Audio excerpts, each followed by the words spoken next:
जबलपुर के अस्पताल में ममता बेड पर लेटी हुई दर्द से तड़पती है। वो गर्भवती है और उसके पेट में बहुत दर्द हो रहा है।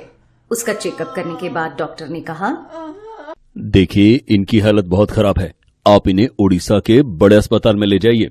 अगर देर हुई तो हो सकता है बच्चा न बच पाए। मैं अपने बच्चे को कुछ नहीं होने दूंगा, लेकिन उड़ीसा तो बहुत दूर है। हाँ, आप तत्काल में ट्रेन की टिकट बुक करवा लीजिए। मदन को तत्काल की टिकट तो नहीं मिली, लेकिन उसने जनरल का टिकट करवा लिया। हमें तो कंफर्म टिकट ही नहीं मिली, तो मैं इस अवस्था में सारा दिन बैठकर कैसे जाऊंगी? किसी से मदद मांग कर देखेंगे ममता। जल्दबाजी में मदन ममता को उस बोगी में लेकर गया जहां ज्यादा पैसा देकर लोग सोते हुए सफर में जाते हैं। मदन ने सबसे अपनी बीवी को जगह देने के लिए कहा, लेकिन सबने उसका भिखारी कहकर अपमान किया। भिखारी कहीं का, पैसे हम खर्चे और जगह तेरी बीवी को दें, चल भाग यहाँ से। अपमानित होकर वो दोनों जनरल बोगी में चले गए, लेकिन वहाँ पर तो पैर रखने की भी जगह नहीं थी। ममता से अब ज्यादा देर तक खड़ा नहीं हो जा रहा था। तभी वहाँ टीसी आया तो मदन ने उसे सारी बात बताई।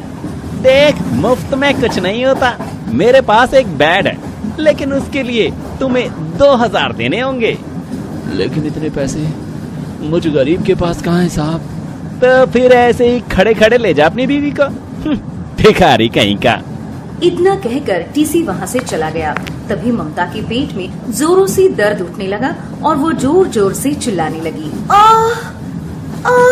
तभी वहाँ मजदूर बिरजू भी आया। भाभी जी, बड़ी तकलीफ हो रही है ना, मैंने एक सीट का इंतजाम किया है, भाभी को वहाँ ले चलो। उन्होंने ममता को सीट पर ले जाकर बिठा दिया। आपका बहुत बहुत धन्यवाद भाई साहब। मुश्किल वक्त में गरीब ही दूसरे गरीब के काम आता है। सही कहा भैया, हम गरीबों का भगवान ही सहारा है। उधर ट्रेन के स्टेशन मास्टर फोन पर बात कर प्लेटफॉर्म नंबर 5 के क्लियरेंस की बात करने लगे, लेकिन लाइन में खराबी के कारण स्टेशन मास्टर तक कोई संदेश पहुंचा ही नहीं। आगे मालगाड़ी के मास्टर को भी कोई सिग्नल नहीं मिला था और लाइन में कुछ गड़बड़ी के कारण सिग्नल भी फेल हो गया था। यात्री भरी ट्रेन को हरा सिग्नल दिखा। सिग्नल तो क्लियर है, चलो ट्रेन को 5 नंबर प्लेटफॉर्म पर घुसा देते हैं। मैं बाथरूम जाकर आती हूँ। उधर स्टेशन मास्टर ने आगे मालगाड़ी को खड़ा देखा। उन्होंने ब्रेक तो मारा, लेकिन तब तक बहुत देर हो चुकी थी। ट्रेन ने जोर से मालगाड़ी को टक्कर मारी, जिससे ट्रेन की बोगियां पटरी से उतर गई। कुछ यात्री ट्रेन के नीचे आकर मर गए, तो किसी का हाथ, किसी का पैर कट गया। कोई मुझे बचा लो, मेरे बच्चे घर आने की राह देख रहे हैं। चारों ओर हाहाकार मच गया, चीखने पुकारने की आवाजें आने लगी। कुछ ही देर में ये बात शहर में आग की तरह फैल गई और तभी वहाँ न्यूज वाले आ गए।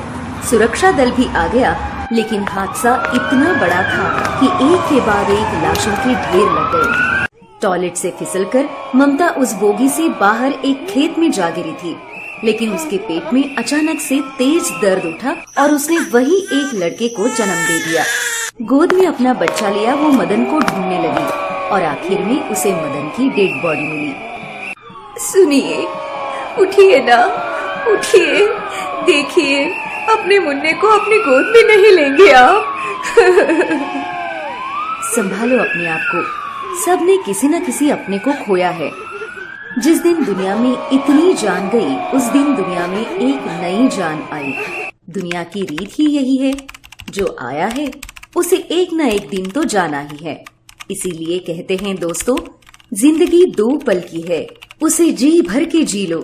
पता नहीं कब किसका बुलावा आ जाए।